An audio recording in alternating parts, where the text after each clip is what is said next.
Hello viewers, আলো diary চ্যানেলের পক্ষ থেকে আমি অঙ্কিতা। প্রতিদিন নতুন নতুন ভালোবাসার গল্প সবার আগে শুনতে চাইলে আমাদের আলো ডায়েরি চ্যানেলটি সাবস্ক্রাইব করে পাশে থাকা বেল আইকনটি বাজিয়ে দিন। কেমন? ধন্যবাদ। কৃষ্ণকায় অম্বরে গাঢ় ধূসর রঙের মেঘপুঞ্জের মেলা বসেছে।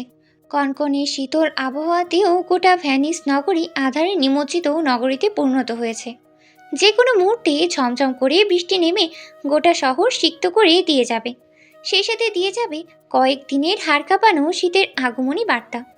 বাংলাদেশের ন্যায় ভ্যানিসেও শীতকালে বর্ষার আগমন হয়, তবে তার স্থায়িত্ব ক্ষণিকের, কিন্তু ফল সুদূর প্রসারী। আমেরিকান একটি কোম্পানির সাথে বিজনেস মিটিং বলে আজ আফসার সাহেব ও সামাদ নির্দিষ্ট সময়ের পূর্বেই অফিসে পৌঁছে গিয়েছে। সালমা বেগম একা একা রুমে বসে মেয়ের বিয়ের জন্য প্রয়োজনীয় সরঞ্জামের তালিকা তৈরি করছেন। গতকাল রাতেই সাবিহার সাথে তার কথা হয়েছে, তবে এই কথোপকথনের স্থায়িত্ব খুব বেশিক্ষণের ছিল না। সাবিহার সিদ্ধান্ত শোনা মাত্র সালমা বেগম কিছু প্রশ্ন করতেই চেয়েছিলেন, কিন্তু আফসার সাহেবের ডাক পড়ায় মেয়ের সাথে বসে সম্পূর্ণ খোলামেলা আলাপ করতেই পারেননি তিনি। তবে যেহেতু আফসার সাহেব একবার এই বিয়ের ব্যাপারে সিদ্ধান্ত নিয়ে রেখেছেন, সেহেতু সাবিহা হ্যাঁ বলুক বা না বলুক, আফসার সাহেব নিজ পছন্দ অনুযায়ী এই বিয়ে দিয়েই ছাড়বেন। এক্ষেত্রে সাবিহার একমত থাকায় আফসার সাহেবের সুবিধাই হয়েছে। জোর জবরদস্তি করতে হবে না মামের সাথে।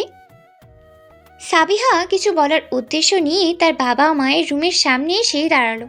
রুমের বাইরে হতেই সালমা বেগমকে কিছু লিখতে দেখে সে রুমের ভিতরে অগ্রসর হলো না, উল্টো পায়ে ব্যাগ কাঁধে নিয়ে নিচে এলো নেমে। অপূর্ণ ইচ্ছেগুলোর ভারে তার মনটা ভীষণভাবে আঘাতপ্রাপ্ত। গতকাল হতেই নয়া অনুভূতির জাগানিয়া তার মনটা উদাসীনতায় ছেয়ে আছে। তার মন কুঠির সুখী নেই, বরং এটি দুঃখের ছায়ায় ছেয়ে গিয়েছে। আর এই দুঃখ কেন যেন অস্থায়ী নয়, স্থায়ী। এমনটা অবশ্য সাবিহা ভাবছে, কারণ তার মনের অরণ্যে যে রাগিব নামক সুপুরুষটি স্থায়ীভাবে বসবাস আরম্ভ করে দিয়েছে, সে ভাবছে কি করে তার মন হতে রাগিবের আবাসস্থল মিটিয়ে দেওয়া যায়, কি করেই তার নতুন জীবনে আগ্রহী হওয়া যায়। হুম, গতকাল সম্পূর্ণ রাত ভেবেও কোনো কাজ হলো না। তবে কি আজীবন রাগিব তার হৃদয়ে স্থায়ী সিলমোহরের ন্যায় চেপে থাকবে? সাবিহা অন্যমনস্ক হয়ে দরজা খুলল। অমনি ঝমঝমিয়ে বৃষ্টি নামতে আরম্ভ হলো। মন খারাপের মেঘমালা চিরে আকস্মাৎ বর্ষিত হওয়া ক্রন্ধন স্বরূপ বাদলের বিন্দু বিন্দু ফোঁটা দিয়ে মুহূর্তেই চারিধারা অস্পষ্ট হয়ে এলো। সাবিহা কিয়ৎক্ষণ বর্ষা মুখর বাতাসা বরণের দিকে চেয়ে রইল, অতপর ক্ষীণ তাচ্ছিল্যের সুরে বলল, আমি কাঁদতে পারছি না বলে তুমি কাঁদছো? সাবিহার কথার প্রত্যুত্তর স্বরূপই যেন অন্তরিক্ষ হতে আলোর ঝলকানি দিয়ে বিদ্যুৎ চমকে উঠল। গগন কাঁপানো শব্দে বাতাবরণ কেঁপে উঠল না সাবিহা। এই সামান্য বিদ্যুৎ চমকানিতে ভীত হয় না সে। অন্যান্য সাধারণ মেয়েরা যেখানে ভয়ে চমকে ওঠে, চিৎকার করে ওঠে, সেখানে সাবিহা স্বাভাবিক থাকে। এটা আজই প্রথম নয়, ছোটবেলা হতেই সে এমন। তার চরিত্র কখনো প্রস্তরের ন্যায় দৃঢ় মজবুত, তো কখনো কর্দমের ন্যায় মোলায়েম ভঙ্গুর। প্রিয়দের সামনে সে কর্দম, তবে অপ্রিয়দের সামনে সে প্রস্তর। আকস্মাৎ রাগিবের কণ্ঠস্বর শুনে চমকে উঠল সাবিহা। চমকিত দৃষ্টিতে সম্মুখ পানে চাইল। কালো গাড়ির ড্রাইভিং সিটের জানলা দিয়ে রাগিবকে দেখা যাচ্ছে। মোলায়েম হাসিতে লেপ্টে থাকা তার গাঢ় বাদামি বর্ণ বিশিষ্ট ঠোঁট জোড়া স্থির। দৃষ্টি জোড়ায় খানিক কৌতূহল, খানিক ব্যস্ততা। ঘোর বর্ষণের অস্পষ্ট ছোঁয়ায় ছেয়ে ওঠা পরিবেশে রাগিব সাবিহার সামনে গাড়ি দিয়ে দাঁড়িয়ে আছে। সাবিহাকে ছাতা হাতে দেখে রাগিব গলার স্বর উঁচু পর্যায়ে নিয়ে বলল, চলুন আপনাকে ভার্সিটি ড্রপ করে দিয়ে আসি, সাবিত যাচ্ছে। রাগিবের কথা শেষ হওয়া মাত্রই সাবিত ব্যাগ কাঁধে নিয়ে এক প্রকার দৌড়ে এসে গাড়ির ব্যাক সিটে বসে পড়ল। অতি দ্রুততার সহিত ছুটে চলা সাবিতের ছোট্ট দেহটিতে বৃষ্টির কয়েক ফোঁটা লেপ্টে রইল। গাড়িতে উঠেই সে ফোঁটাগুলোরকে চামড়াতে জ্যাকেটের সাথে ছিটকে ছিটকে দূরে সরিয়ে দিল। রাগিবকে বলল, রাগিব ভাই হারি আপ, না হলে ক্লাসে লেট হয়ে যাব। রাগিব সাবিদের কথা কর্ণগ্রস্ত করলো, ফলে পূর্বের তুলনায় দ্বিগুণ ব্যস্ততার সহিত সাবিহাকে বলল। সাবিয়া দ্রুত উঠে বসুন, সবারই লেট হয়ে যাচ্ছে। সাবিহা কোনরূপ কথা উচ্চারণ করলো না, মন্ত্রমুগ্ধের ন্যায় হেঁটে গিয়ে রাগিবের পাশের গাড়ির ফ্রন্ট সিটে বসে পড়ল। তার এহেন কাজে বৃষ্টির ফোঁটাগুলি তাকে একান্তভাবে আপন করে নিল, ফলে পুরো উলের সোয়েটারটাই অর্ধেকাংশই ভিজে গেল। তবে সে এর পরোয়া করল না, সে যে এখন মন্ত্রমুগ্ধ। অদ্ভুত, যে মানুষটির নিকট হতে সে নিজেকে বিরত রাখবে, সেই মানুষটির প্রেমেই ঘন ঘন নিজেকে আবদ্ধ করে ফেলছে সে। রাগিব যেন তার জাদুর কাঠি নাড়িয়ে সাবিহাকে মুহূর্তেই বশ করে ফেলেছে। সাবিহা ঢের টের পাচ্ছে রাগিব তার প্রিয়দের তালিকায় নাম ছাপিয়েছে, ফলে সে ইচ্ছে সত্ত্বেও রাগিবের সাথে কঠোর হতেই পারছে না, বরং সে ফুলের ন্যায় মোলায়েম হয়ে রাগিবের সামনেই থাকতে চাইছে, রাগিবের ভালোবাসা পেতে চাইছে। সে জানতে চাইছে না এর ভবিষ্যৎ, সে শুধু মুহূর্তগুলো উপভোগ করতে চাইছে। গভীর হতে গভীরতার ভাবে রাগিবের প্রেমের পড়তে চাইছে সে। তার জন্য কাল হতে নিষিদ্ধ হয়ে যাওয়া রাগিবকে পেতে চাইছে সে। আদৌ কি তার এই চাওয়া পাওয়া পূর্ণ হওয়া যোগ্য? সে জানে না, কারণ এই মুহূর্তে সে ঘোরে আছে, রাগিবের ঘোরে। গাড়ি আপন গতিতে ছুটে চলছে। চলমান গাড়ির কাঁচের জানালায় বেরঙ্গা বৃষ্টির ফোঁটা সম্মিলিত হয়েছে। গাড়ির গতির ফলে বৃষ্টির ফোঁটাগুলি বেয়ে বেয়ে একে অপরের সাথে মিশে নিম্নমুখে বেয়ে পড়ছে। ন্যায় আগত বৃষ্টির ফোঁটাগুলি কাঁচের জানালায় বাড়ি খেয়ে মৃদু ধ্বনির সূচনা ঘটাচ্ছে। সেই ধ্বনিতেই তালে বিমোহিত হয়ে রাগিব আর চোখেই সাবিহাকে দেখছে। আধো আধারিয়া পরিবেশে সাবিহার স্নিগ্ধ চেহারাখানা আরও স্নিগ্ধ হয়ে উঠেছে। কি স্নিগ্ধ লাগছে সাবিহাকে দেখতে! সাবিহাও রাগিবকে দেখছে, তবে দীর্ঘ সময়ের ব্যবধানে দেখছে সে। এই প্রেমময় দর্শনের ফলেই মাঝে মাঝে রাগিবের আর জোড়ায় তার স্নিগ্ধ আঁকি জোড়া আবদ্ধ হচ্ছে। তৎক্ষণাৎ নিজেকে গুটিয়ে নিচ্ছে সে। কিয়ৎক্ষণ বাদে পুনরায় রাগিবকে দেখছে সে। সাবিহার ভার্সিটির সামনে এসে রাগিব গাড়ি থামালো। সাবিতকে আরও প্রায় 15-20 মিনিট আগেই স্কুলে নামিয়ে দিয়ে এসেছে সে। এবার সাবিহার পালা। গাড়ি ভার্সিটিতে থামিয়ে রাগিব বলল, আপনার ভার্সিটি চলে এসেছি, নামবেন না? সাবিহার মিষ্টি ঘোর কাটল, বার কয়েক আঁকি পড়ল ফেলল সে। অতপর নিমিষের জন্য বিস্তৃত হেসে বলল, হ্যাঁ নামবো। এই বলে সে ঘাড় ঘুরিয়ে দরজা খুলল। নামার পূর্বে ছাদটা মেলে ধরে সাবধানে পা ফেলল। কংক্রিটের রাস্তায় তৈরি হওয়া ক্ষুদ্রতর একটি গর্তে জমে থাকা পানিতে মুহূর্তেই তার সাদা ধবধবে কেটস সিক্ত হয়ে পড়ল। অন্য সময় হলে সাবিহা খানিক বিরক্ত প্রকাশ করত, তবে আজ করল না। দুপা নামিয়ে গাড়ি হতে বেরিয়ে পড়ল সে। ঘাড় ঘুরে এক পলক পিছন ফিরে রাগিবের পানে চাইল, অতপর মুচকি হেসে নিজ গন্তব্যে যাত্রা আরম্ভ করল। রাগিব অগোচরে সাবিহাকে ফিরতি হিসেবে মৃদু হাসি উপহার দিল। কিয়ৎক্ষণ গেটের সামনে দাঁড়িয়ে থেকে গাড়ি ঘোরাতে গেল সে। হঠাৎ ফোনের রিংটং কর্ণপাত হতেই সে গাড়ি পূর্বের জায়গায় ফিরিয়ে আনল। কোটের পকেট হতে ফোন বের করেই দেখে অ্যান্ড্রুজ নামটি জলজল করে ভেসে উঠল। কিঞ্চিত ভ্রু কুঞ্চিত করে কোনো প্রকার কাল বিলম্ব বাদে সে কল রিসিভ করলো।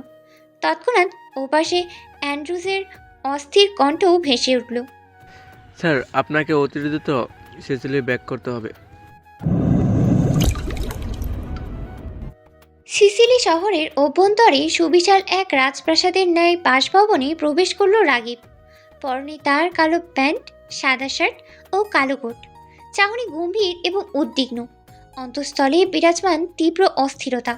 তার এই অস্থিরতার কারণ তার প্রিয়জন, যে প্রিয়জনের টানে সে কোনো রূপ বিচার বিবেচনা ব্যতীত ভ্যানিস হতে সিসিলি ছুটে এসেছে। সিঁড়ি দিয়ে উঠতে উঠতে কবজির কাছে কোটের স্লিপ উঠিয়ে ঘড়িতে সময় দেখে নিল। 11:50 বাজে। বাইরে ঘুটঘুটে কালো আধার, যা রাতের অন্যতম প্রতীক। সিসিলির আবহাওয়া অনেকটা ভ্যানিসের মতোই। আজ সিসিলিতেও বৃষ্টি হচ্ছে, তবে তার গতি ধীর। বাইরে ঝিরে ঝিরে বৃষ্টি হচ্ছে, ক্ষণে ক্ষণে গগন কাঁপিয়ে নামছে বজ্রপাত। দেখা মিলছে আলোর ঝলকানি। রাকিব সিঁড়ি বেয়ে উঠে দোতলা 3 নাম্বার রুমে প্রবেশ করলো। তার পিছু পিছু প্রবেশ করলো তার দেহরক্ষীগণও। রুমে প্রবেশ করতেই রাকিবের অস্থির দৃষ্টি জোড়া গিয়ে ঠেকলো বিছানায় শুয়ে থাকা বৃদ্ধ লোকটির উপর, যে লোকটি সম্পর্কে তার বাবা হয়, যার নাম রাজীব শাহরিয়ার। রাকিব ধীর পায়ে তার বাবার দিকে এগিয়ে গেল। তার বাবার পাশে কর্তব্যরত একজন ডাক্তার বসে আছেন। রাকিবকে এগিয়ে আসতে দেখে তিনি চেয়ার ছেড়ে উঠে দাঁড়ালেন। রাকিব বিনা বাক্যে সেই চেয়ারে গিয়ে বসল। কিয়ৎক্ষণ তার বাবার দিকে অপলক চাহনিতে চেয়ে রইল। অতঃপর ধীর এবং গম্ভীর তবে সিক্ত কণ্ঠে বলল, আমাকে ছেড়ে যেতে খুব ইচ্ছে করে তোমার? রাজীব সাহেব কোনো জবাব দিলেন না, নির্বাক রইলেন। তার এই নির্বাক পরিস্থিতির পিছনের কারণ তিনি কোমায় আছেন। বাবার কাছে কোনো জবাব না পেয়ে রাকিব প্রশ্নটি পুনরায় করল, কিন্তু এবারও সে জবাব পেতে ব্যর্থ হলো। অতঃপর সুদীর্ঘ তপ্ত শ্বাস ফেলে ডাক্তারকে উদ্দেশ্য করে বলল, how is the physical condition? Doctor স্বাভাবিক কণ্ঠে বললেন, After the injection, now he is quite stable. Rakib হতাশার নিঃশ্বাস ছাড়ল। জিজ্ঞেস করল, এনি ইমপ্রুভমেন্ট ডক্টর? ডাক্তার নত মস্তিষ্কে অতি দুঃখের সহিত বলল, No, Mr. Ragib, there is no improvement from previous condition. He is before. Rakib আর কথা বাড়ল না। কিয়ৎক্ষণ রাজীব সাহেবের দিকে নিষ্পলক চেয়ে রইল। অতঃপর তার মাথায় আলতো হাত বুলিয়ে বলল, দ্রুত সুস্থ হয়ে যাও বাবা, আই ব্যাডলি নিড ইউ। রাকিবের আঁখি জোড়া সিক্ত হয়ে এলো। চোখের কোণায় জমল এক বিন্দু জল, কিন্তু তা গড়িয়ে পড়ার পূর্বেই হাতের উল্টো পিঠ দিয়ে চক্ষু কোটরে আবদ্ধ অশ্রু মুছে ফেলল সে। অতঃপর চেয়ার ছেড়ে উঠে দাঁড়ালো সে। কর্তব্যরত ডাক্তারের নিকটে গিয়ে আবেগ ঘন কণ্ঠে বলল, I don't know how to thank you doctor, but রাকিবের কথা শেষ হওয়ার পূর্বেই মধ্যবয়স্ক ডাক্তারটি আমায়িক হেসে বলল, It's okay, dear. Just pray for your father, nothing else. Rakib মৃদু হেসে ঘাড় ঘুরিয়ে এক পলক রাজীব সাহেবের দিকে চাইল। অতঃপর রুম থেকে বেরিয়ে চলে এলো। তার পিছু পিছু বেরিয়ে এলো তার দেহরক্ষীগণ। তন্মধ্যে একজনকে উদ্দেশ্য করে ইতালির ভাষায় রাকিব বলল, অনেককে আমার সিসিলে আসার কথা জানিয়ে দাও, আর বলো আমি আগামীকাল সকালে ওর সাথে দেখা করব। আপাতত আমি রুমে যাচ্ছি রেস্ট করতে, কেউ যেন আমাকে ডিস্টার্ব না করে, আর আধা ঘন্টা পর আমার রুমে যেন রাতের খাবার পাঠিয়ে দেওয়া হয়। এই বলে রাকিব স্বাভাবিক পায়ে হেঁটে নিজের রুমে চলে এলো। রাজীব সাহেবের এই রুম পরেই রাকিবের রুম। রাকিব রুমে এসে পরনের পোশাক খুলে শাওয়ারে প্রবেশ করলো। দীর্ঘ সময় শাওয়ার শেষে ওয়াশরুম থেকে বেরিয়ে এলো সে। তোয়ালে দিয়ে ভেজা চুলগুলো মুছতে মুছতে ফোনটা হাতে নিল। স্ক্রিনটা অন করতেই সাবিহার নামটা জলজল করে উঠল। সাবিহা তাকে মেসেজ দিয়েছে। আপনি এভাবে না বলে হুটহাট কোথায় চলে গেলেন রাগিব? বাসায় এসে জানলাম আপনি আপনার ফ্রেন্ডের বাসায় গিয়েছেন, বাট কজ কি? সাবিহার মেসেজ দেখে রাগিব মুচকি হাসল। অতঃপর এক হাতে টাইপিং করে মেসেজ দিল, আপনার কাছে এসে একেবারে বলবো সব, ততদিন না হয় হাতে কলমের দিন গুনুন। মেসেজ পাঠিয়ে রাগিব ফোনটা রেখে দিল। আদ্র তোয়ালেটা ব্যালকনিতে মেলে দিয়ে এসে আলমারি হতে সাদা একটি টি শার্ট ও কালো ট্রাউজার পরে নিল।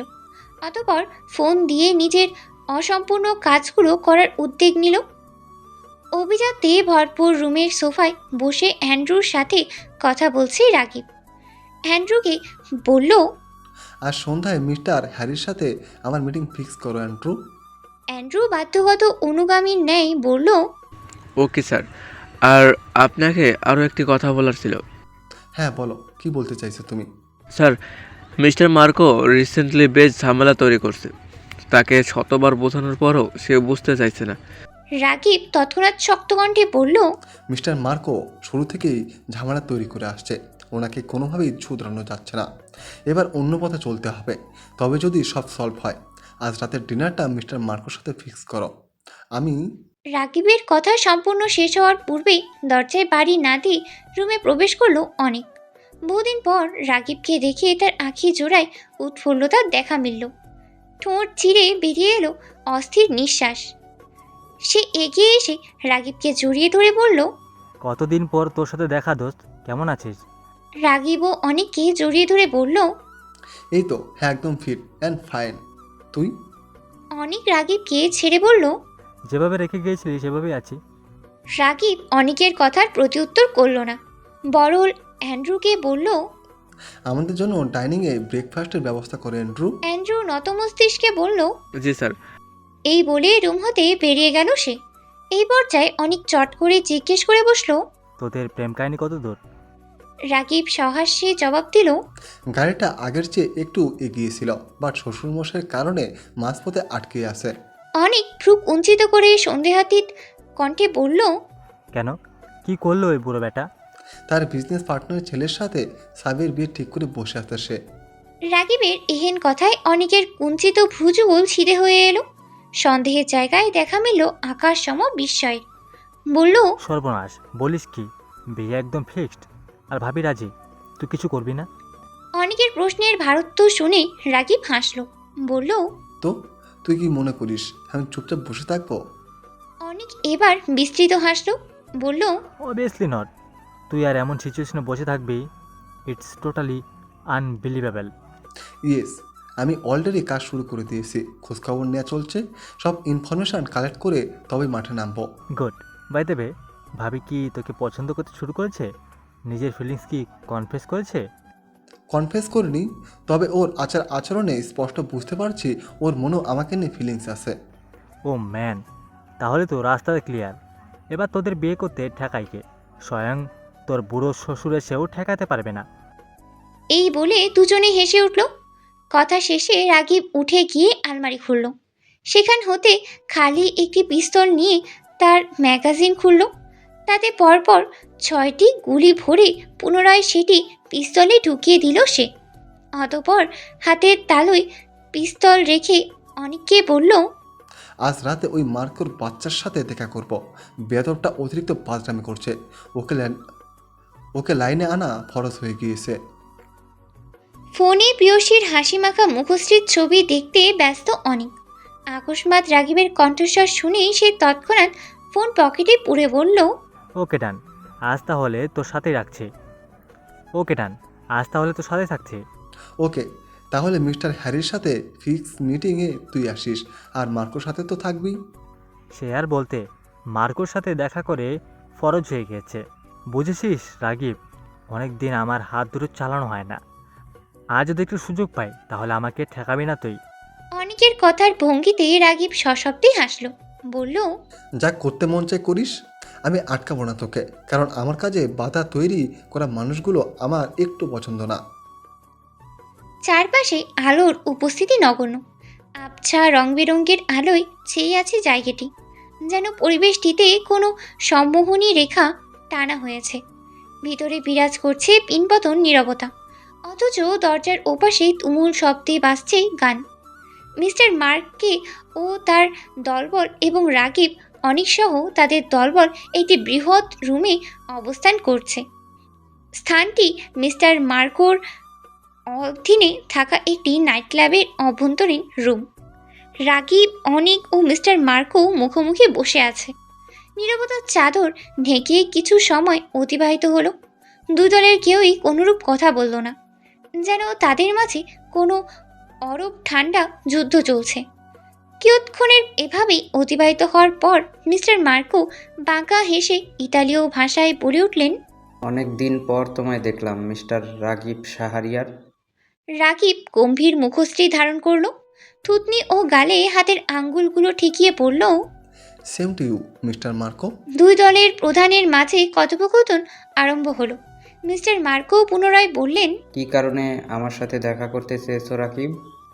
রাগিব পূর্বের ভঙ্গিতেই বলল, কারণটা তোমার ভালো করে জানা আছে মার্কো, শুধু শুধু পরিস্থিতির সম্পর্কে অজানা হওয়ার ভান ধরো না। মিস্টার মার্কো কৃত্রিম অজ্ঞতার ভান ধরে বললেন, ভান ধরনি রাকিব, তুমি ডিটেলস না বললে আমি কি করে বুঝবো তুমি কী ব্যাপারে কথা বলতে চাইছো? রাগিবের মেজাজ খানিক চটে গেল। সে প্রলম্বিত একটি নিঃশ্বাস ছেড়ে নিজেকে যথাসম্ভব শান্ত রাখল। সে অনেক তার পরিস্থিতি পর্যবেক্ষণ করে মার্কোকে কিছু বলতে উদ্যত হলো, কিন্তু রাকিব তৎক্ষণাৎ তাকে থামিয়ে দিয়ে নিজেই বলল। আমাদের ডিলের কথা নিশ্চয়ই মনে আছে? মার্কো এই পর্যায়ে একটু নড়েচড়ে বসলো, বলল। অবশ্যই মনে আছে। তাহলে ডিল অনুযায়ী নিজের সীমার মধ্যে থাকছো না কেন? যতটুকু সীমার মধ্যে থাকা উচিত ততটুকুই আছি। মিস্টার মার্কোর এরূপ কথায় রাকিব ধুম করে সামনের টেবিলে হাত রাখলো, বলল। মিথ্যা বলো না মার্কো, তুমি আমাকে আগে নিজের সীমা অতিক্রম করেছো। মানুষের স্বাভাবিক ধর্ম অনুযায়ী সে কি চাইবে না অতিরিক্ত কিছু লাভ করতে? আমিও তেমনটাই চাইছি। চাইছো ভালো কথা, তবে আমাদের না জানি কেন আর অতিরিক্ত লাভ করতে গিয়ে আমাদের ক্ষতি বয়ে আনছো তুমি।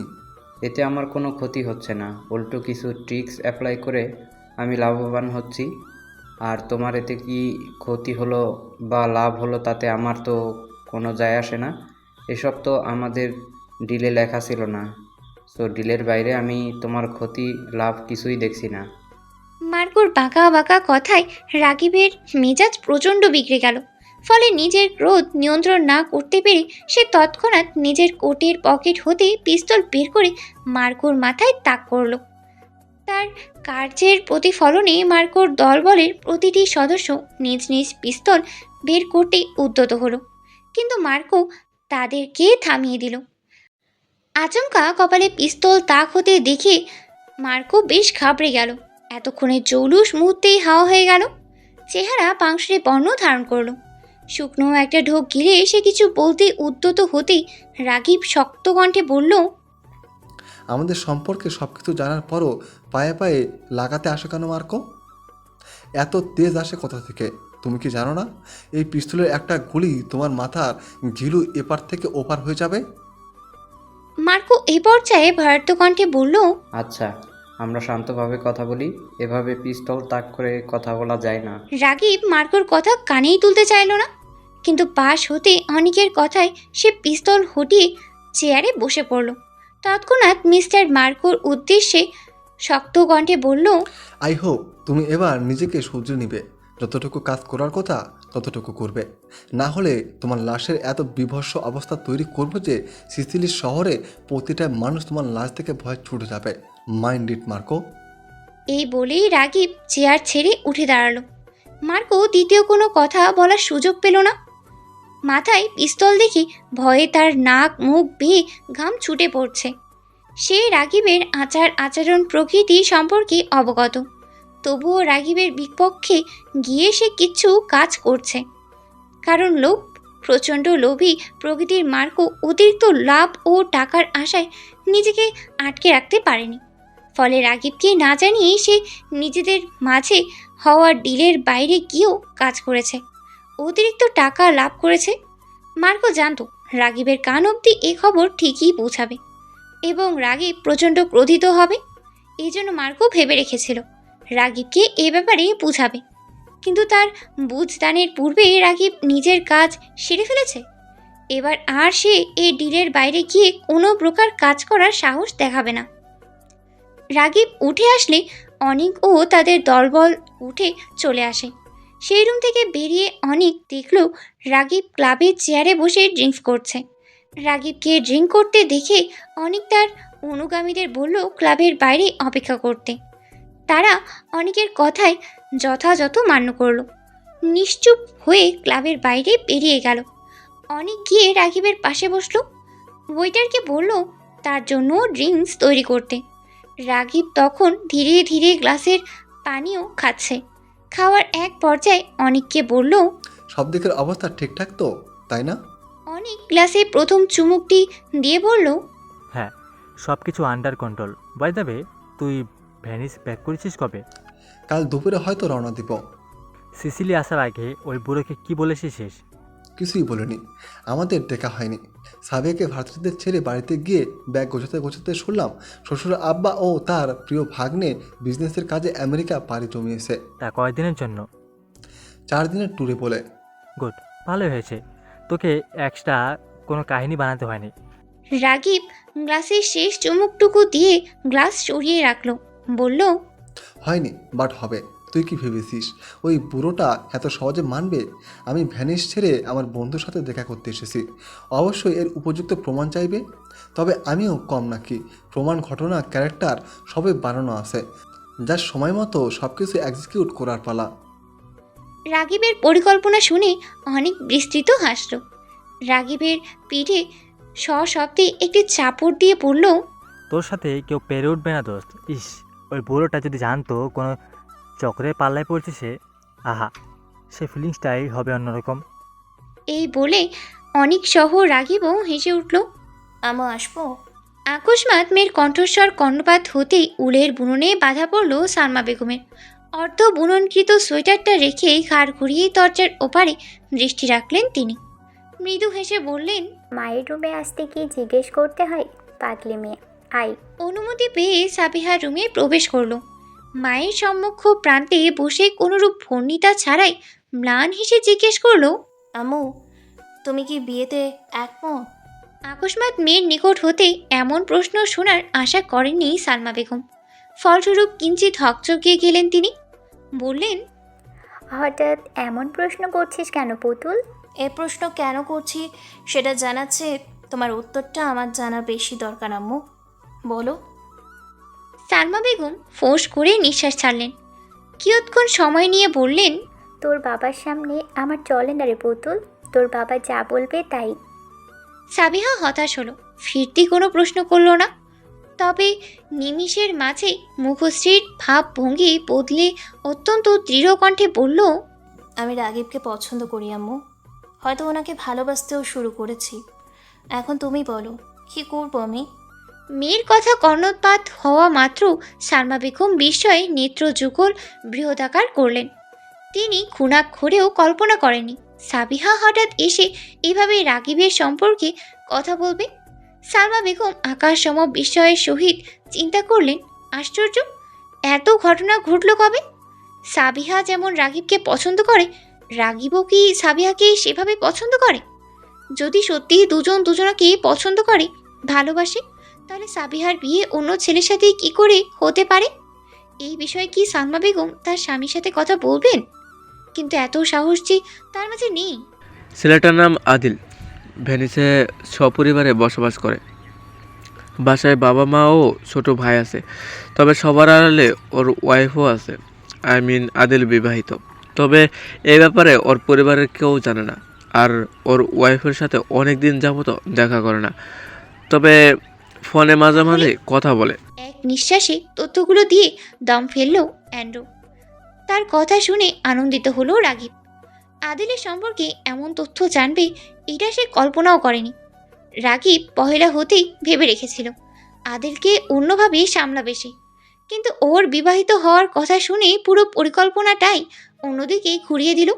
কিয়ৎক্ষণ বাদে স্বগতোক্তি করে বলল, it will B A smooth game.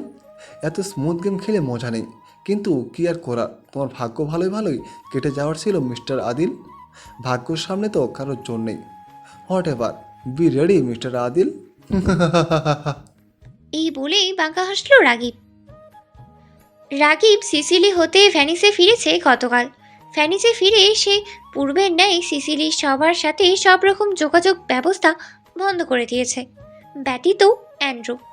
Ragib ভ্যানিসে নতুন দুজন গুপ্তচরের ব্যবস্থা করে নিয়েছে, যারা সিসিলি শহরের স্থানীয় এবং রাগিবের অধীনে কাজ করবে। তারা লোকচক্ষুর আড়ালে ভ্যানিসের স্থানীয় মানুষে অত্যন্ত সাধারণভাবে জীবনযাপন করবে, তবে অভ্যন্তরীণে তারা নিজেদের ওপর আরোপিত সকল কাজ করবে। রাগিব ইতোমধ্যে নিজের পরিকল্পনা পুরোপুরি সুবিন্যস্ত করে নিয়েছে। আপাতত তার মূল লক্ষ্য আদিলের আসল রূপ সাবিহা ও তার মায়ের সম্মুখে নিয়ে আসা। এতে সে মূল চাক্ষুষ সাক্ষী হিসেবে সালমা বেগমকে চিহ্নিত করেছে। এবার পরিকল্পনা অনুযায়ী কাজ হলে আদিলের লুকোচুরি খেলা শেষ। সাবিহা ভার্সিটি শেষ করে সেখান থেকেই সোফিয়ার বাসায় চলে গিয়েছে। সালমা বেগমের কাছে বলে গিয়েছে জরুরি অ্যাসাইনমেন্ট শেষ করার জন্য গ্রুপ স্টাডি করবে তারা। সালমা বেগমও এতে অনুমতি দিয়েছেন। আফসার সাহেবও সামাদ এখনও আমেরিকা হতে ফেরেনি, তাদের আগামীকাল ফেরার কথা। এই কারণে বাড়িতে আপাতত সালমা বেগম, সাবিত ও রাগিব অবস্থান করছে। সাবিত নিজের রুমে বসে ভিডিও গেম খেলতে ব্যস্ত। এদিকে রাগিব অফিস হতে ফিরেছে বিকাল 5:30টায়। রাগিবকে অফিস হতে ফিরতে দেখেই সালমা বেগম পরিকল্পিত করে অনুযায়ী রাগিবের সাথে আলাপ আলোচনা করতে মনস্থির করলেন। ফলে খানিক বাদিয়ে দিয়ে চা নাস্তা নিয়ে গেস্ট হাউসে উপস্থিত হলেন। সাময়িকভাবে রাগিবের রুম বলে পরিচিত গেস্ট হাউসে পা রাখতেই সালমা বেগম দেখলেন রাগিব পোশাক পাল্টে বিছানায় হেলান দিয়ে বসে ফোন চালাচ্ছে। ট্রে সহ সালমা বেগম দরজার করাঘাত করতেই রাগিব দ্রুত উঠে বসে। তড়িঘড়ি করে হাত হতে ফোন রেখে দরজার নিকট এগিয়ে গেল সে। ঠোঁটের কোণে ভদ্রতাসূচক হাসি বজায় রেখে সালমা বেগমকে জিজ্ঞেস করলো, আন্টি আপনি এখানে? আসুন ভেতরে আসুন। সালমা বেগম ভিতরে এলেন। খাটের সম্মুখে অবস্থিত সোফায় বসে পড়লেন। রাগিব সেই টুলটি নিয়ে সালমা বেগমের সম্মুখ প্রান্তে বসে জিজ্ঞেস করলো, হঠাৎ এভাবে এলেন যে আন্টি? কোনো জরুরি কাজ আছে? সালমা বেগম মৃদু হাসলেন। ট্রে থেকে 1 কাপ চা রাগিবের দিকে এগিয়ে দিয়ে নিজে অপর কাপ চা নিলেন। চায়ের কাপে প্রথম চুমুক দিয়ে বিস্তৃত হেসে বললেন, তোমার সাথে নাস্তা করতে এলাম, কোনো প্রবলেম থাকলে বলতে পারো। রাগিব মুহূর্তেই বলে উঠল, আরে না না আন্টি, কি যে বলেন, সমস্যা থাকবে কেন? আপনি যে এখানে এসে আমাদের সাথে নাস্তা করতে চেয়েছেন এতেই আমি খুশি। সালমা বেগমের ঠোঁটের কোণে এখনো পূর্বের ন্যায় হাসি বজায় আছে। চায়ের কাপে দ্বিতীয় চুমুক দিয়ে তিনি রাগিবের সাথে টুকটাক কথা বললেন, প্রশ্ন করলেন। রাগিবও হাসি মুখে সব কিছুর জবাব দিল। কথাবার্তার এক পর্যায়ে সালমা বেগম জিজ্ঞেস করেই ফেললেন, আমার মেয়েকে পছন্দ করো রাজীব? আকস্মাৎ সালমা বেগমের নিকট হতে আগত এই প্রশ্নের তোড়ে রাগিব বিষম খেল। চাহনিতে অতি আশ্চর্যজনিত একটি ভাব ফুটে উঠল। তবে সালমা বেগম স্থির রইলেন। জবাবের আশায় রাগিবের মুখ পানি চেয়ে রইলেন। রাগিব চায়ের কাপটি টেবিলে রেখে কিয়ৎ বিস্ময়তার সহিত জিজ্ঞেস করলো, হঠাৎ এমন প্রশ্ন করলেন যে? সালমা বেগম দৃঢ় প্রত্যয়ের সহিত মৃদু হেসে বললেন, আমি প্রশ্ন শুনতে চাইনি রাগীব, জবাব শুনতে চাই। রাগিব কিয়ৎক্ষণ নিশ্চুপ রইল। তার স্থির দৃষ্টি সালমা বেগমের পানে আবদ্ধ। সে বুঝতে চাইছে আকস্মাৎ এই প্রশ্ন করার কারণ কি। তাহলে কি সাবিহা নিজের মনের কথা তার সালমা বেগমকে জানিয়ে দিয়েছে? রাগিব ভাবছে। তবে তার ভাবনার চানটা মাঝখানে থামিয়ে দিয়ে সালমা বেগম স্মিত হাসে বললেন, খুব জটিল প্রশ্ন করে ফেলেছি বুঝি? রাগিব মাথা চুলকিয়ে মৃদুভাবে লাজুক হাসল। বলল, আপনার সামনে উত্তর দেয়া জটিলই বটে। হবু শাশুড়ির সামনে এমন সহজ প্রশ্ন জটিল বলে মনে হয়। সালমা বেগম হকচকালেন। রাগিবের কণ্ঠে নিশ্চিত হবু শাশুড়ির শব্দগুচ্ছ তার কর্ণপাত হতেই বিষম খেলেন তিনি। রাগিবের সম্পূর্ণ কথা বুঝতে তিনি কয়েক সেকেন্ড সময় নিলেন। অতঃপর রাগিবের অতি ন্যায়পূর্ণতার সহিত পরোক্ষভাবে জবাব দেওয়া দেখে সালমা বেগম হাসলেন। প্রশংসামূলক কণ্ঠে রাগিবের উদ্দেশ্যে বললেন, বাহ, ভারী চালাক গোছের ছেলে তো তুমি। রাগিব প্রত্যুত্তরে বিস্তৃত হাসল। ক্ষণিক সময় বাদে বলল, স্পেশাল ফিলিংসগুলো সরাসরি স্পেশাল মানুষটাকেই বলবো আন্টি। আপনার মেয়ে আমার জন্য স্পেশাল একজন, খুব স্পেশাল। সালমা বেগমের হৃদয় সিক্ত হয়ে এলো। রাগিবের প্রতি স্নেহ সুযোগ চাহনিতেই চাইলেন তিনি। মনে অনুভব করলেন প্রশান্তি। তার মেয়ে যে ভীষণ ভাগ্যবতী হবে তা উপলব্ধি করতে পারলেন সালমা বেগম। উপরন্তু এই ভেবেও স্বস্তি অনুভব করলেন যে সাবিহার ভাগ্য অত্যন্ত তার মতো হবে না। মেয়েটা রাগিবের সাথে সুখে থাকবে এবং তিনি নিশ্চিত রাগিব সত্য বলছে। রাগিবের এই সত্যতা তার আঁখি যুগলে জলজল করে ভেসে উঠছে। সালমা বেগম উঠে দাঁড়িয়ে রাগিবের সম্মুখ প্রান্তে এলেন। রাগিবের মাথায় স্নেহের পরশ বুলিয়ে সিক্ত কণ্ঠে বললেন, আমি সব সময় চাই আমার ছেলে মেয়ে দুটো ভালো থাকুক, সুখে থাকুক। এতে কোনো সন্দেহ নেই যে সাবিহা তোমার কাছে খুব সুখে থাকবে রাগীব। কিন্তু তোমাদের ভাগ্যে কী আছে জানি না, তবে খুব ভালো যে কিছু নেই এটা আমার অভিজ্ঞতা থেকে বলছি। সালমা বেগম কী সম্পর্কে কথা বলছেন তা বুঝতেই সময় নিল না রাগীব। টুলটি পিছিয়ে সেখানে হতে উঠে দাঁড়ালো সে। সালমা বেগমের হাত দুটো নিজের হাতের মুঠোয় নিয়ে তাকে অভয় দিয়ে বলল, আমি জানি আপনি কী নিয়ে কথা বলছেন আন্টি। একদম চিন্তা করবেন না, এ বিষয়ে নিশ্চয়ই কোনো না কোনো ব্যবস্থা হয়ে যাবে। আপনি না হয় আঙ্কেলের সাথে কথা বলে দেখুন। সালমা বেগম কিছু বলতে চাইলেন, কিন্তু এর পূর্বেই এক প্রকার দৌড়াতে দৌড়াতে গেস্ট হাউসে প্রবেশ করলো এক সার্ভেন্ট। দৌড়ানোর ফলে হাঁপিয়ে ওঠা স্বরে বলল, ম্যাডাম, স্যার আমেরিকা থেকে এসেছেন, আপনাকে খুঁজছেন তিনি। এই মুহূর্তে আফসার সাহেবের ফেরার কথা শুনে খানিক ভীত এবং অপ্রস্তুত হয়ে পড়লেন সালমা বেগম। তৎক্ষণাৎ রাগিবের হাত হতে নিজের হাত ছাড়িয়ে নিয়ে কোনো প্রকার কথা ছাড়াই বেরিয়ে পড়লেন তিনি। সালমা বেগমের এরূপ অপ্রস্তুত এবং ভীত রূপ দেখে রাগিব মনে মনে ভীষণ আফসোস প্রকাশ করল। খানিক সময় হেলদোল ছাড়াই দাঁড়িয়ে রইল সে। অতপর বড় বড় পা ফেলে দরজা লাগিয়ে বিছানায় বসে পড়ল সে। কল করলো অ্যান্ড্রুকে। ক্লান্ত শরীর নিয়ে কপালে হাত ঠেকিয়ে বদ্ধ নেত্র পল্লব নিয়ে শুয়ে আছেন আফসার সাহেব। সালমা বেগম এক কাপ চা নিয়ে প্রবেশ করলেন রুমে। তার উপস্থিতি টের পেয়ে আফসার সাহেব চোখ জোড়া মেলে চাইলেন। ধীর সুরে শোয়া হতে আধা শোয়া ভাবে বসে সালমা বেগমের নিকট হতে চায়ের কাপটি নিলেন। সাথে সাথেই গরম চায়ে প্রথম চুমুকটি দিয়ে শীতল কণ্ঠে বললেন, আর 2 দিন বাদে সাবিহার বিয়ে, ওকে জানিয়ে দিও। আফসার সাহেবের সাধারণ তবে তীক্ষ্ণ কথাগুলো সালমা বেগমের কানে ঝংকার তুলল। সাবিহার বিয়ে, তাও কিনা 2 দিন বাদে?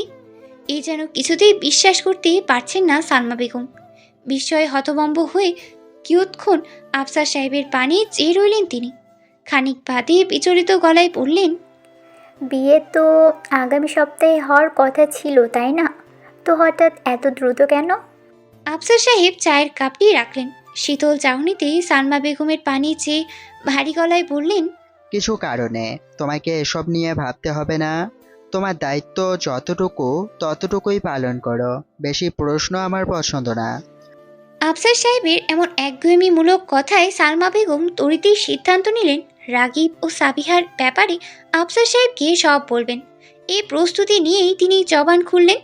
কিন্তু কণ্ঠ হতে কোনো প্রকার শব্দ নিশ্চিত হতে না হতেই আফসার সাহেবের জরুরি কল এলো। তিনি কাল বিলম্ব না করে কল উঠিয়ে দ্রুত রুম হতে বেরিয়ে গেলেন। সালমা বেগম সেদিকে নির্বাক ও ব্যর্থ চাহনিতে চেয়ে রইলেন। সেই রাতে আফসার সাহেব বাড়িতে ফিরলেন না। ফলস্বরূপ রাগিব ও সাবিহার ব্যাপারে কিছুই বলতে পারলেন না সালমা বেগম। আফসার সাহেবের নির্দেশনা অনুসারে অনিচ্ছা সত্ত্বেও বিয়ের বাজারে করতে বেরিয়ে গেলেন সালমা বেগম। সাথে নিতে চাইলেন বান্ধবী ম্যাটারনিয়াকেও। ছোট্ট পরিকল্পনা অনুসারেই সালমা বেগম গন্ডোলা করে ম্যাটারনিয়ার বাসায় সামনে গিয়ে ম্যাটারনিয়াকে বাজারের উদ্দেশ্যে তুলে নিলেন। অতঃপর দুজনে গন্ডোলায় করে বিয়ের বাজার সারবেন। যার বিয়ে নিয়ে এত আয়োজন, সেই সাবিয়াকেই এখনও অবধি বিয়ের কথা জানাতেই পারেনি সালমা বেগম। গতকাল আফসার সাহেবের প্রস্থান মাত্রই সালমা বেগম সাবিহার রুমে ছুটে গিয়েছিলেন। কিন্তু সাবিহা অতি দ্রুত ঘুমিয়ে পড়ায় তিনি নিজের কার্যে সফল হতে পারেননি। এমনকি আজ সকালেও একই ঘটনার সম্মুখীন হয়েছিলেন সালমা বেগম। গ্রুপ অ্যাসাইনমেন্ট থাকায় সাবিহা দ্রুততার সহিত বাড়ি হতে বেরিয়ে পড়ে। ফলে রাতের ন্যায় সকালেও কিছু বলতে পারেননি তিনি। ব্যস্তপূর্ণ রাস্তায় পার্শ্বদিক দিয়ে বেয়ে চলছে ছোট ছোট খাল। সেই খালেই বেয়ে বেড়াচ্ছে এক একটি গন্ডোলা।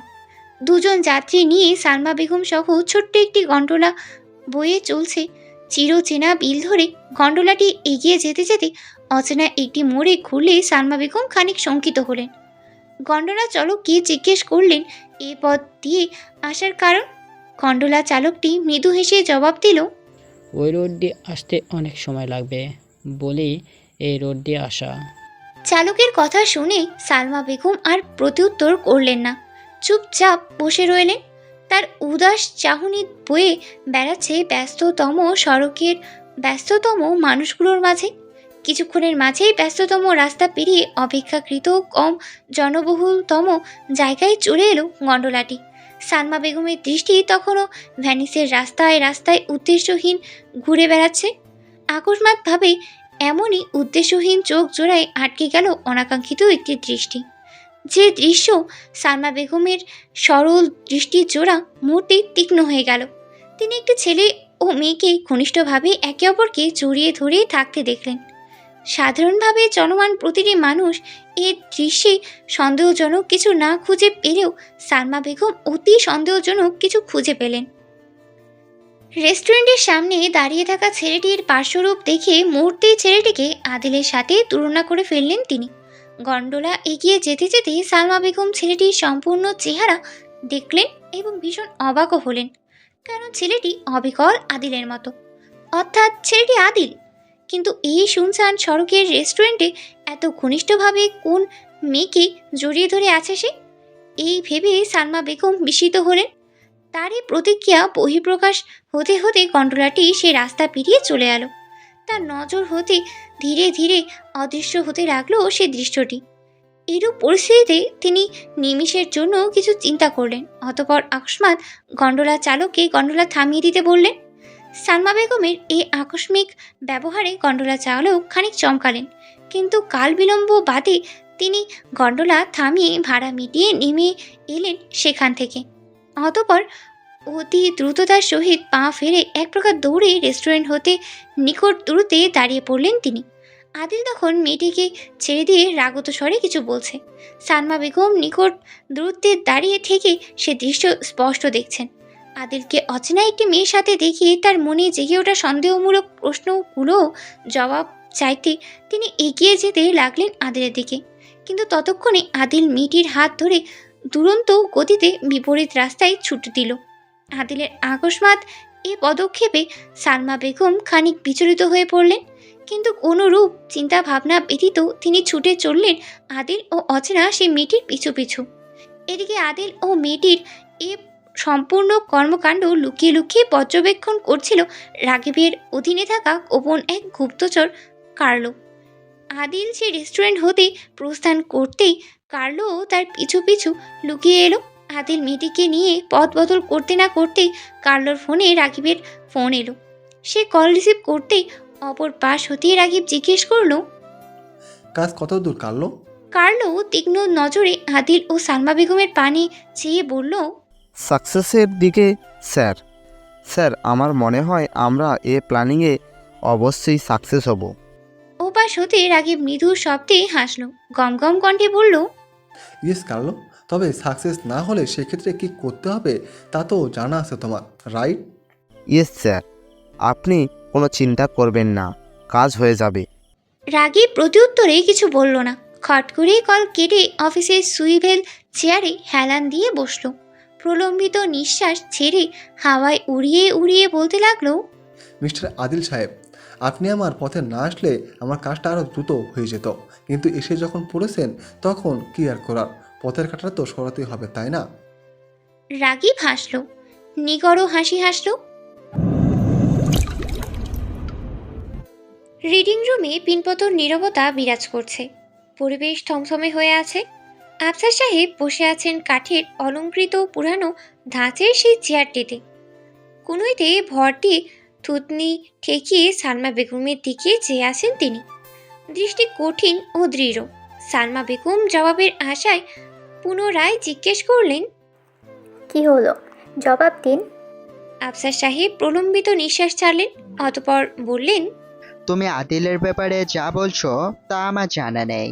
সালমা বেগম আশ্চর্যজনিত হলেন, কণ্ঠে আকাশ সম বিস্ময় প্রকাশ করে বললেন, জানা নেই মানে?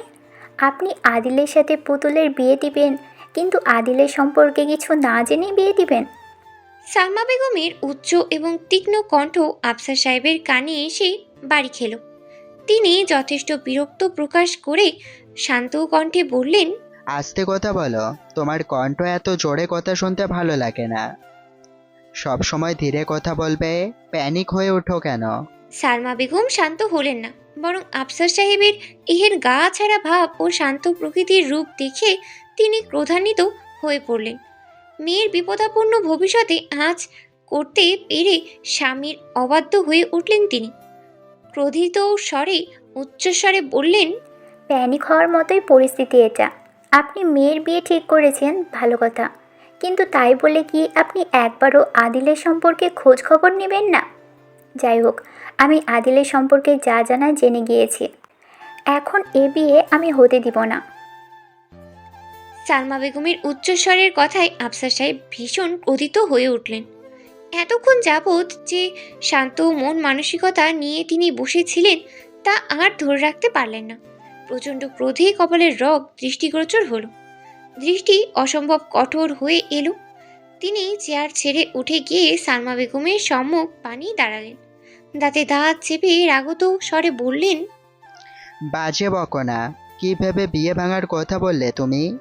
তোমার এ কথার কোনো সত্যতা আছে? আদিল যে সত্যি বিবাহিত তার গ্যারান্টি কি? হতেও তো পারে মেয়েটা ওর গার্লফ্রেন্ড। তবে তুমি যাই বলো না কেন, এ বিয়ে ভাঙা সম্ভব না। আফসার সাহেব নিকট হতে আদিলের এহেন পক্ষপাতিত্বমূলক কথা শুনে সালমা বেগম যেন আকাশ থেকে পড়লেন। তিনি এই ভেবে অবাক হলেন, আদিলের সম্পর্কে সত্য জানার পরও তার স্বামী কি করে আদিলের পক্ষ নেয়, যেখানে তার মেয়ের পক্ষ নিয়ে তৎক্ষণাৎ বিয়ে ভেঙে দেওয়ার কথা ছিল। আচ্ছা, আজ যেন সত্যি করে স্বামীর লুকায়িত এক রূপের সাথে পরিচিত হলেন সালমা বেগম। তিনি আফসার সাহেবের কথায় পিছুপা হলেন না, বরং দৃঢ় প্রত্যয়ের সাথে বললেন, বেশ, আমিও দেখে নিব আপনি আমার পুতুলের বিয়ে কিভাবে ওই ছেলের সাথে দেন, যে ছেলে বিয়ের আগেই এমন ধোঁকাবাজি করেছে, আমাদের কাছে থেকে নিজেদের সম্পর্কে কথা লুকিয়েছে। সে আর যাই হোক ভালো মানুষ হবে না। এমন ছেলের সাথে আমার মেয়ের বিয়ে কিছুতেই দিব না। আবার আমার মেয়েও তো আদিলকে পছন্দ। রাগিবের সম্পর্কে কথা বলতে প্রস্তুতি নিতে নিতে এক অনাকাঙ্ক্ষিত ঘটনা ঘটিয়ে ফেললেন আফসার সাহেব।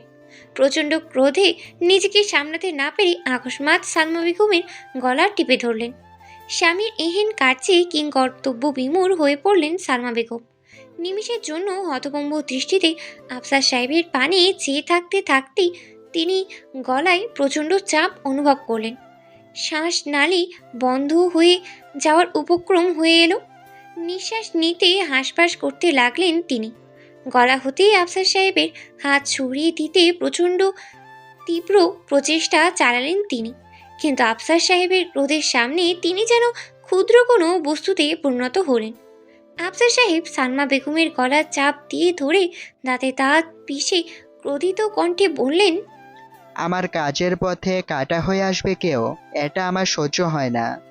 আদিলের সাথে আমার মেয়ের বিয়ে হবে মানে হবেই, অ্যাট এনি কস্ট। খবরদার আমাকে বাধা দিতে আসবে না। তোমাকে যতটুকু করতে বলা হয়েছে ততটুকুই করবে। বাড়াবাড়ি কিছু করলেই ভয়ঙ্কর একটা পরিণাম ভোগ করবে তুমি। এই বলেই আফসার সাহেব সালমা বেগমকে ছেড়ে দিলেন। সালমা বেগম দুই হাত গলায় রেখে টাল সামলাতে না পেরে মেঝেতে পড়ে গেলেন। এতক্ষণ শ্বাসনালী অবরোধ হয়ে থাকার পর মুক্তি পেয়ে এই মুহূর্তে বড় বড় প্রশ্বাস নিলেন তিনি। সাথে সাথে বেশ কয়েকবার কাশিও দিলেন। আজ বহু বছর পর স্বামীর সেই লুকায়িত রূপের সম্মুখীন হলেন সালমা বেগম। হতভম্ব সালমা বেগম কিছু বলতেই যাবেন, কিন্তু এর পূর্বেই দরজায় টোকা পড়ার শব্দে তিনি থমকে গেলেন। আফসার সাহেব হলেন সতর্ক। দরজার ওপাশে সাবিহা দাঁড়িয়ে আছে, উদ্বিগ্ন কণ্ঠে ডেকে চলছে বাবা মাকে। তার কণ্ঠস্বর শুনে আফসার সাহেব আরও সতর্ক হলেন। ইশারায় সালমা বেগমকে বললেন এ ব্যাপারে নীরব থাকতে। অসহায় সালমা বেগম ঠিক তাই করতে রাজিও হলেন।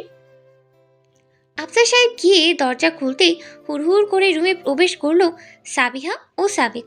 দুজনের মুখশ্রীতে উদ্বিগ্নতার ছাপ। তার আফসার সাহেবের রুমের খোলা জানলা দিয়ে ব্যাকয়ার্ডে চিৎকার চেঁচামেচি করতে শুনেছে, কিন্তু এই চিৎকার চেঁচামেচির বিষয়বস্তু স্পষ্ট রূপে তাদের কান অবধি পৌঁছায়নি। এই কারণেই এক ছুটে উপরে চলে এসেছে তারা।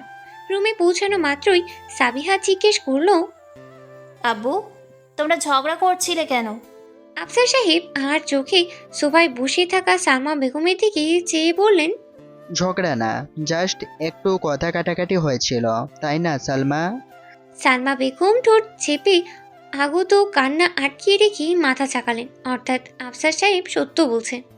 আফসার সাহেব সাবিহাকে বললেন, তোরা একটু বাইরে যা তো, তোদের আম্মুর সাথে কিছু কথা আছে।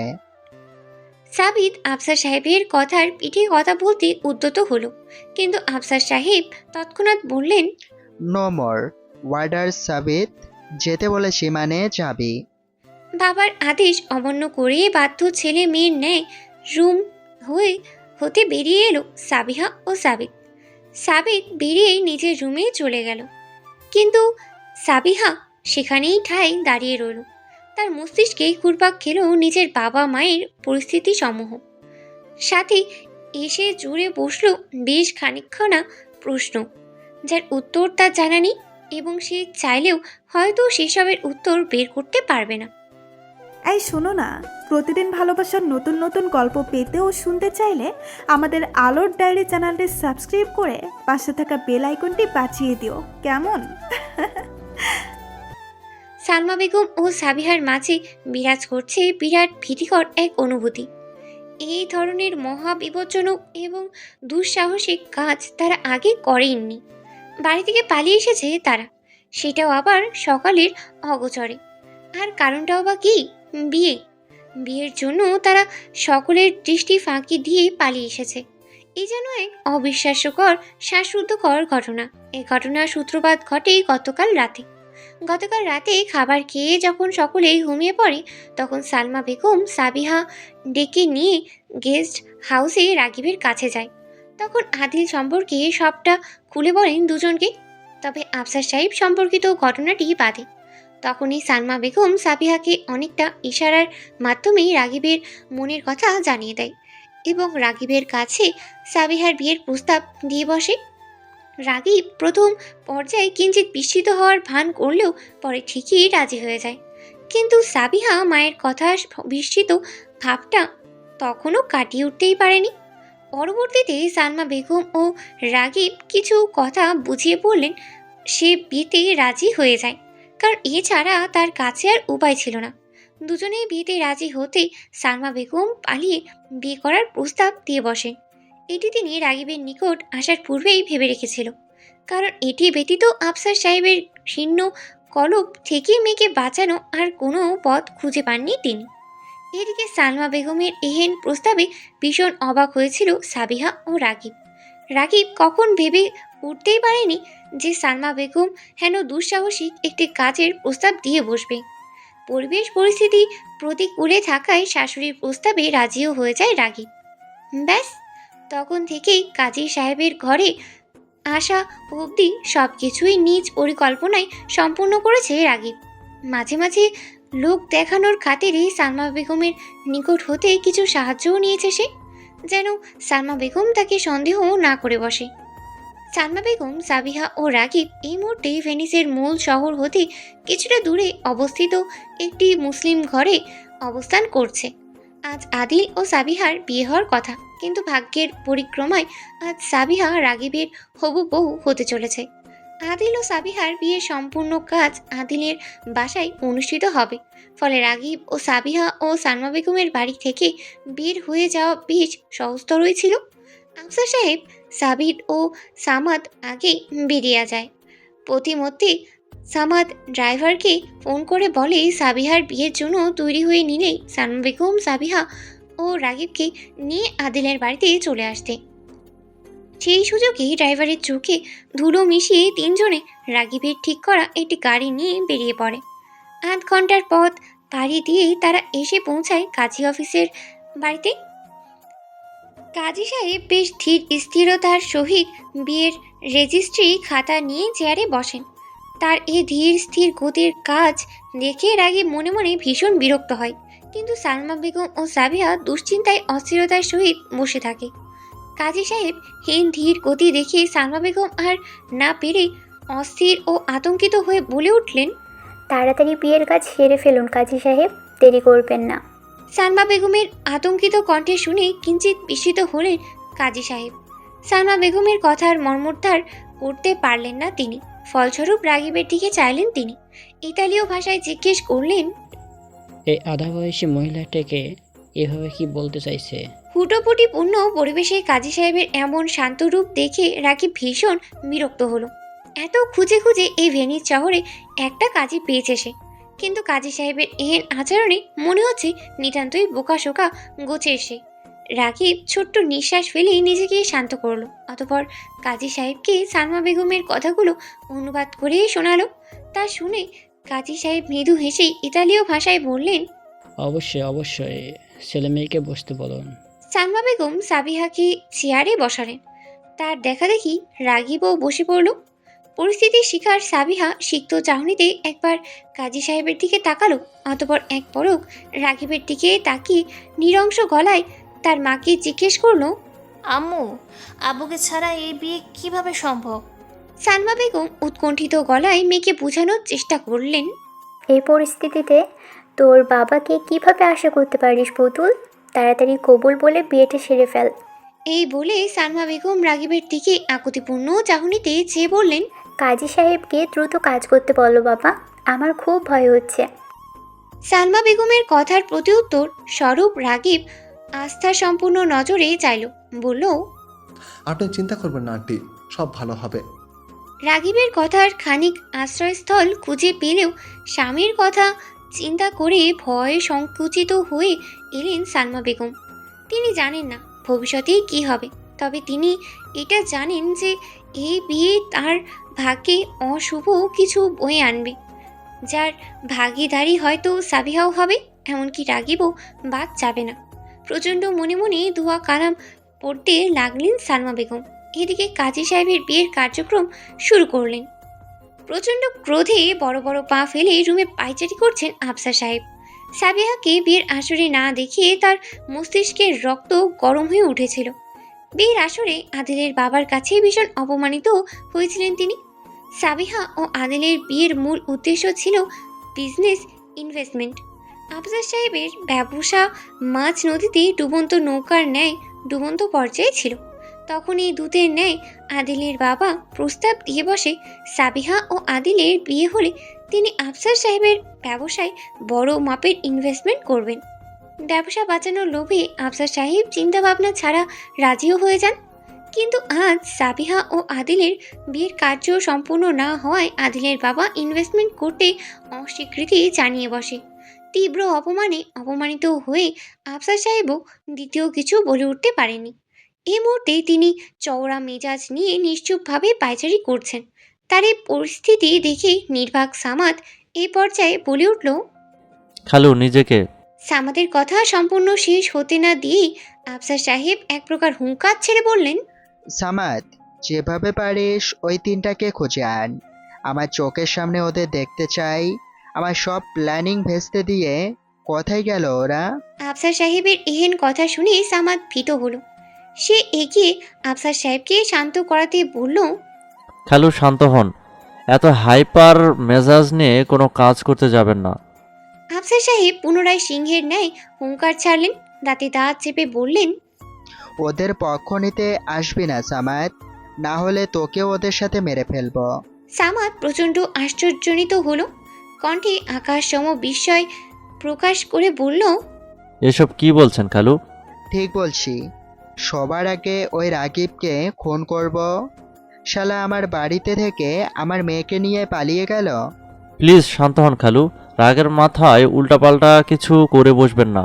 ওরা আসুক, সব শুনুন, তারপর সিদ্ধান্ত নিন। আফসার সাহেব কিছু বললেন না, উপরন্তু রাগে ফুঁসতে লাগলেন। 15 মিনিটের মাথায় বাড়িতে প্রবেশ করলো সালমা বেগম, সাবিহা ও রাগিব। সাবিহার পরনে শুভ্র রঙের একটি গাউন ও রাগিবের পরনে সাদা শার্ট, কালো কোট ও প্যান্ট। এখানে বিয়েতে প্রত্যেকে এই পোশাক সজ্জিত হয়ে বলেই রাগিব সাবিহা নবদম্পতিও এ বিয়ের পোশাকেই সজ্জিত হয়েছে। আফসার সাহেব ও সামাদ রিডিং রুমে বসে আছে। সালমা বেগম তা আজ করতে পেরে তুমুল সাহস সঞ্চয় করে রাগিব ও সাবিহাকে নিয়ে রিডিং রুমে উপস্থিত হলেন। রুমে কারোর উপস্থিতি টের পেয়ে সামাদ ও আফসার সাহেব একত্রে পিঠ ঘুরিয়ে তাকালেন। রাগিব ও সাবিহাকে বিয়ের পোশাকে হাতে হাত রাখতে দেখে দুজনেই ভীষণ বিস্মিত হলো। তবে আফসার সাহেব বিস্মিত কম, ক্রোধিত হলেন বেশি।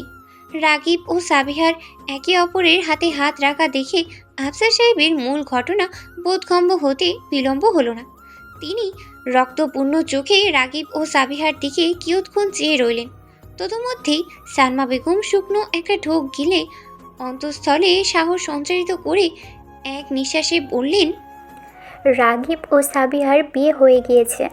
এই বলে তিনি সজোরে চোখের কপাট বদ্ধ করে নিলেন। এই মুহূর্তে আর আফসার সাহেবের সম্মুখীন হওয়ার সাহস তার মাঝে নেই। এদিকে বাবার এই নির্বাক ক্রোধিত রূপ দেখে সাবিহা ভয়ে অসাড় হয়ে এলো। তার গলা শুকিয়ে কাঠ হয়ে এলো। কিন্তু রাগিব, সে একেবারেই নির্বাক মনোভাব নিয়ে দাঁড়িয়ে আছে। তার মাঝে ভয়ের লেশ মাত্র উপস্থিত নেই। ভয়ঙ্কর এই পরিস্থিতিতেও সে ফুরফুরে মেজাজ নিয়ে দাঁড়িয়ে আছে, যেন সে সকল প্রকার যুদ্ধের জন্য প্রস্তুত। অপেক্ষা শুধু তার প্রিয় শ্বশুর আব্বার। আফসার সাহেব নির্বাক রইলেন, কিন্তু তার চোখে ক্রোধের অনল যেন দাউ দাউ করে চলতে লাগলো। তার এই শান্ত শিষ্ট রূপ দেখে সামাদ ইঞ্চিত ঘাবড়ে গেল, কারণ আফসার সাহেবের এই রূপ মানে সে জানে এটি ঝড় আসার পূর্ব মুহূর্তের সংকেত। ফলে আফসার সাহেবের আগাম কিছু কার্যের কথা চিন্তা করে সামাদ মনে মনে প্রতিরক্ষার অঙ্ক কষতে লাগলো। তার এই কার্যের মাঝেই আকস্মাৎ আফসার সাহেব টেবিলের উপরে রাখা পিস্তল নিয়ে বড় বড় পা ফেলে এগিয়ে গেলেন রাগিবের দিকে এবং সহসা রাগিবের কপালের দিকে পিস্তল ঠেকিয়ে ধরলেন। মুহূর্তেই টিগারে আঙ্গুল রেখে রাগিবের কপালের সাথে দৃঢ়ভাবে পিস্তল ঠেকালেন তিনি। ক্রোধের অনলে চিবিয়ে চিবিয়ে রাগিবের উদ্দেশ্যে বললেন, আজ আমার হাতেই তোকে মরতে হবে রাস্কেল। এই পিস্তলের সব কয়টা গুলি তোর মাথায় ভরে দেব, তবেই দম নেব আমি। হ্যালো প্রিয় ভিউয়ার্সরা, আপনাদের কি মনে হয় রাগিবের গল্প কি এখানেই শেষ, নাকি আফসার সাহেব তাকে মেনে নেবে? আপনাদের মতামত কি অবশ্যই কমেন্ট করে জানাবেন। দেখা হচ্ছে আগামীকাল নতুন সিজনে। গল্পটি ভালো লাগলে একটা লাইক করবেন আর আমাদের পরিবারের সদস্য হয়ে সাবস্ক্রাইব করে পাশে থাকবেন।